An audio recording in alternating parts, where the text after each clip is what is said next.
नवंबर 1978, raw headquarter, नई दिल्ली। रात के 11 बज रहे थे। रॉ हेडक्वार्टर की चौथी मंजिल पर एक कमरे की खिड़की से हल्की रोशनी बाहर झांक रही थी। उस कमरे के अंदर दो आदमी बैठे थे, एक लगभग 60 साल के और दूसरा 30 के आसपास। 60 साल के उस आदमी का नाम था रमेश्वर नाथ काव, भारत की खुफिया agency research and analysis wing के पहले चीफ। वही आदमी जिसने भारत की सबसे गुप्त एजेंसी की नींव रखी थी। उनके सामने बैठा था एक युवा अफसर अजीत डोवाल।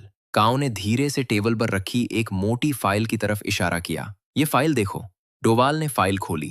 पहले ही पन्ने पर एक जगह का नाम लिखा था, कहूता, और नीचे लिखा था खान रिसर्च लेबोरेटरीज। डोवाल ने सिर उठाकर पूछा, ये कहाँ है सर? काव ने बिना पलक झपकाए जवाब दिया, पाकिस्तान, इस्लामाबाद से लगभग 30 किलोमीटर दूर। फिर उन्होंने थोड़ा रुककर कहा, एक छोटा सा शहर है, लेकिन वहां जो बन रहा है वो पूरे एशिया का नक्शा बदल सकता है। डोवाल ने फाइल के अगले पन्ने पलटे। वहां एक नाम लिखा था, अब्दुल कादिर खान। काव बोले, ये आदमी जानता है यूरेनियम को हथियार में कैसे बदला जाता है। पाकिस्तान इसे अपना हीरो मानता है, लेकिन हमारे लिए ये आदमी सबसे बड़ा खतरा है। कमरे में कुछ सेकंड के लिए खामोशी छा गई। काव ने गहरी सांस ली। अमेरिका को शक है कि पाकिस्तान बम बना रहा है, लेकिन उनके पास कोई सबूत नहीं है। फिर उन्होंने डोवाल की आंखों में देखते हुए कहा, और वो सबूत हमें चाहिए। डोवाल ने धीरे से पूछा, कितना वक्त है सर? काव ने फाइल बंद कर दी। जितना लगे, महीने या साल, कोई फर्क नहीं पड़ता। उन्होंने धीरे से कहा, तुझे वहां जाना है, उस लैब के अंदर घुसना है और सबूत लेकर वापस आना है। डोवाल ने एक पल सोचा, फिर पूछा, मैं वहां जाऊंगा कैसे? काव ने उसकी तरफ देखा और बहुत शांत आवाज में बोले, तू वहां एक भिखारी बनकर जाएगा। कोई तुझे देखेगा तक नहीं, तेरी कोई पहचान नहीं होगी, तू वहां है ही नहीं। फिर उनका चेहरा गंभीर हो गया, और अगर पकड़ा गया तो हम तुझे जानते तक नहीं। कुछ सेकंड तक कमरे में सन्नाटा रहा। डोवाल ने सिर झुकाया। समझ गया सर। वो कुर्सी से उठा और दरवाजे की तरफ बढ़ा। तभी पीछे से काव की आवाज आई, डोवाल। वो रुक गया। काव ने धीरे से कहा, 6 साल। हमने सोचा है कि इसमें 6 साल लग सकते हैं। तू तैयार है? डोवाल के चेहरे पर हल्की मुस्कान आई। उसने कहा, सर, देश के लिए 6 साल नहीं, पूरी जिंदगी भी कम है। जनवरी 1979, इस्लामाबाद, पाकिस्तान। इस्लामाबाद की एक कड़कड़ाती सर्द सुबह। तापमान लगभग शून्य से नीचे था। काकुल रोड के किनारे एक आदमी जमीन पर बैठा था। फटा हुआ शॉल, मैले कपड़े, उलझे हुए बाल और हाथ में एक पुरानी सी झोली। वो भीख मांग रहा था। लोग उसके पास से गुजरते। कोई उसे देखकर नजरें फेर लेता, कोई चुपचाप एक सिक्का डाल देता, और कुछ लोग उसे गाली देकर आगे बढ़ जाते। लेकिन किसी को भी जरा सा भी शक नहीं हुआ कि ये भिखारी असल में कौन था। वो था अजीत डोवाल। अब वो इस शहर में पूरी तरह घुल मिल चुका था। उसकी जुबान अब पाकिस्तानियों जैसी हो चुकी थी। वो जानता था कब बोलना है, कब चुप रहना है, और सबसे जरूरी, कब देखना है। उसकी नजरें अक्सर एक ही जगह पर टिक जाती थीं, एक छोटी सी नाई की दुकान। वो दुकान खास थी क्योंकि कहूटा रिसर्च लैब के वैज्ञानिक अक्सर वहीं हजामत बनवाने आते थे। फरवरी 1979, नाई की दुकान 2 महीने बीत चुके थे। डोवाल ने उस नाई की दुकान का हर कोना याद कर लिया था। कौन कब आता है, कितनी देर रुकता है, क्या बातें करता है, सब कुछ। फिर एक दिन उसने देखा, एक आदमी नाई की दुकान के अंदर गया, हाथ में ब्रीफकेस।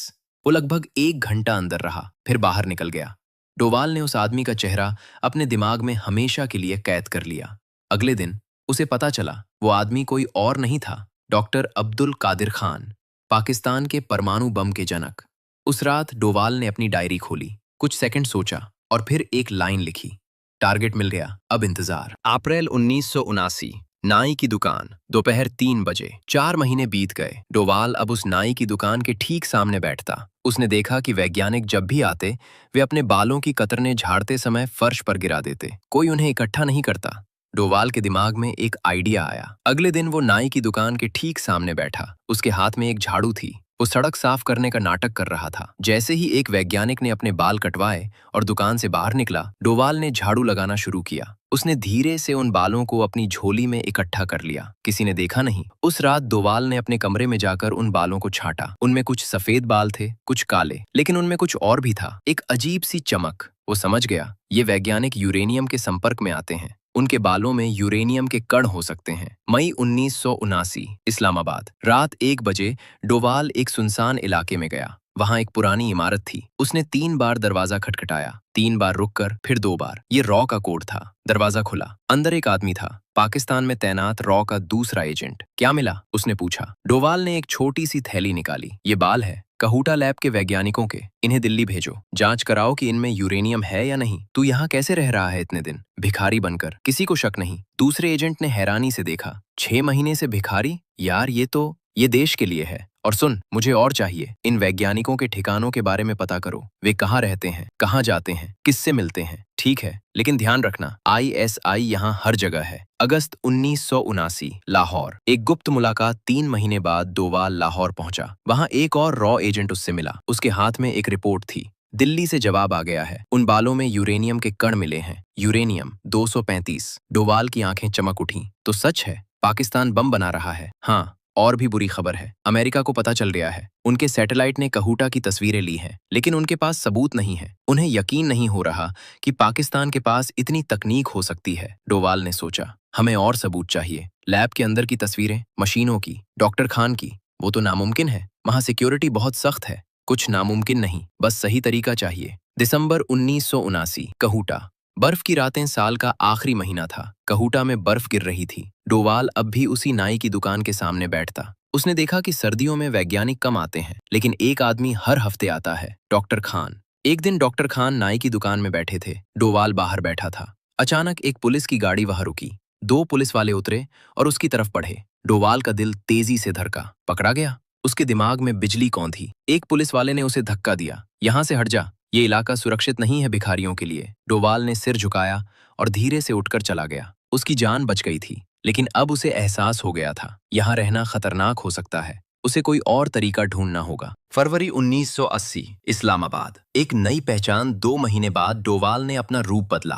अब वो सिर्फ भिखारी नहीं था, वो एक पागल फकीर बन गया था। लंबे बाल, बड़ी दाढ़ी, आंखों में पागलपन। लोग अब उसे देखकर डरते थे, इसलिए पास नहीं आते थे। उसने नाई की दुकान के पीछे एक झोपड़ी बना ली। वहां से वो दुकान का पिछला दरवाजा देख सकता था। एक दिन उसने देखा, दुकान का पिछला दरवाजा खुला था। अंदर कोई नहीं था। वो धीरे से अंदर घुसा। दुकान में कुर्सियां थीं, आईने थे और एक छोटी सी अलमारी। उस अलमारी में तौलिए रखे थे और उन तौलियों पर बाल चिपके थे, वैज्ञानिकों के बाल। डोवाल ने चुपके से कुछ तौलिए उठा लिए। उस रात उसने उन तौलियों से बाल इकट्ठा किए, कम से कम 20 अलग अलग वैज्ञानिकों के। मार्च 1980, दिल्ली। खुशखबरी। 2 हफ्ते बाद डोवाल को संदेश मिला। उन बालों में से 15 में यूरेनियम के कण मिले थे, यानी कम से कम 15 वैज्ञानिक यूरेनियम के संपर्क में आ रहे थे। इतने सारे वैज्ञानिक सिर्फ एक चीज पर काम कर सकते थे, परमाणु बम।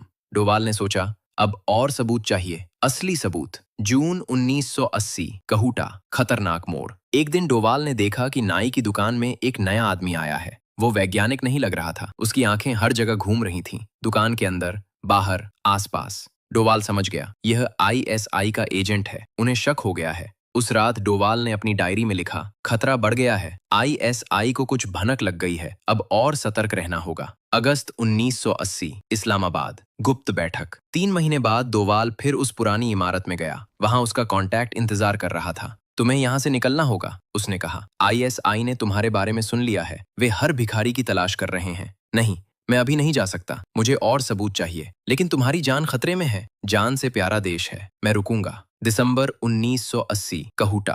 वो रात साल की आखिरी रात थी। नए साल की पार्टियां हो रही थीं। सुरक्षा ढीली थी। डोवाल ने मौका देखा।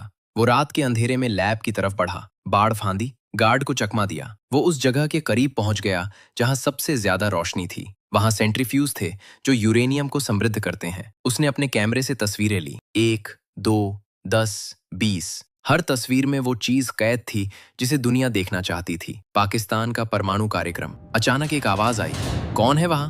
डोवाल ने कैमरा छुपाया और अंधेरे में गायब हो गया। गार्ड ने टॉर्च मारी, लेकिन वहां कोई नहीं था। जनवरी 1981, इस्लामाबाद। आखिरी मुलाकात। डोवाल ने वे तस्वीरें अपने कॉन्टैक्ट को दी। ये ले, अब ये दिल्ली पहुंचा दे। तुम यहाँ और रहोगे? हाँ, जब तक मेरी जरूरत है। लेकिन कोई लेकिन नहीं, जाओ। वो आदमी चला गया। डोवाल फिर उसी नाई की दुकान के सामने बैठ गया, एक भिखारी की तरह। मार्च 1981, दिल्ली। ऐतिहासिक दिन। उन तस्वीरों ने दिल्ली में हड़कंप मचा दिया। रॉ के पास अब पुख्ता सबूत थे कि पाकिस्तान परमाणु बम बना रहा है। ये जानकारी अमेरिका को दी गई। अमेरिका हैरान रह गया। उनके सैटेलाइट ने जो देखा था उसकी पुष्टि हो गई। पाकिस्तान के पास परमाणु हथियार था। लेकिन ये खबर किसी और तक भी पहुंची, पाकिस्तान के तानाशाह जनरल जिया उल हक तक। अप्रैल 1981, इस्लामाबाद। तबाही। उस महीने की 15 तारीख को डोवाल ने देखा कि शहर में हलचल बढ़ गई है। हर जगह पुलिस, हर जगह आईएसआई। वो समझ गया कुछ गड़बड़ है। अगले दिन उसे पता चला पाकिस्तान ने 40 रॉ एजेंटों को गिरफ्तार कर लिया था। सबको मार दिया गया।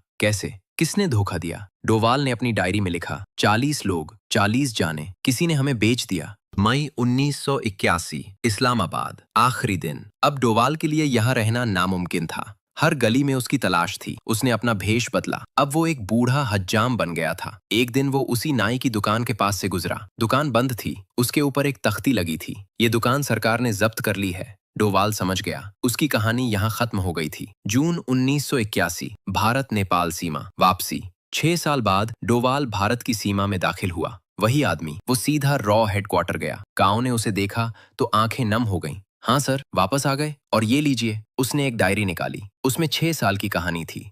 हर दिन, हर सबूत, हर घटना। काओ ने डायरी के पन्ने पलटे, फिर बोले, 40 आदमी मारे गए, लेकिन तूने उनकी कुर्बानी को बेकार नहीं जाने दिया। ये डायरी इतिहास बदल देगी। 1984, पोखरण। आखिरी सबक 3 साल बाद 1984 में भारत ने अपने परमाणु कार्यक्रम को तेज कर दिया। 1998 में पोखरण में फिर से धमाके हुए। इस बार दुनिया को पता था कि भारत के पास बम है, लेकिन उस बम के पीछे एक भिखारी की कहानी थी जो 6 साल तक सड़कों पर सोया, जिसने नाई की दुकान से बाल चुराए, जिसने अपनी जान जोखिम में डाली। आज 2024, आज अजीत डोवाल भारत के नेशनल सिक्योरिटी एडवाइजर हैं। दुनिया के सबसे बड़े सुरक्षा विशेषज्ञों में गिने जाते हैं। लेकिन क्या आप जानते हैं, वो आज भी उन 40 एजेंटों को याद करते हैं जो उस मिशन में मारे गए। वो आज भी उस नाई की दुकान को याद करते हैं। वो आज भी उन बालों को याद करते हैं जिनमें यूरेनियम के कण थे। क्योंकि असली हीरो वो नहीं जो कैमरे के सामने आते हैं। असली हीरो वो होते हैं जो सड़कों पर भिखारी बनकर बैठ जाते हैं ताकि हम सब चैन की नींद सो सकें।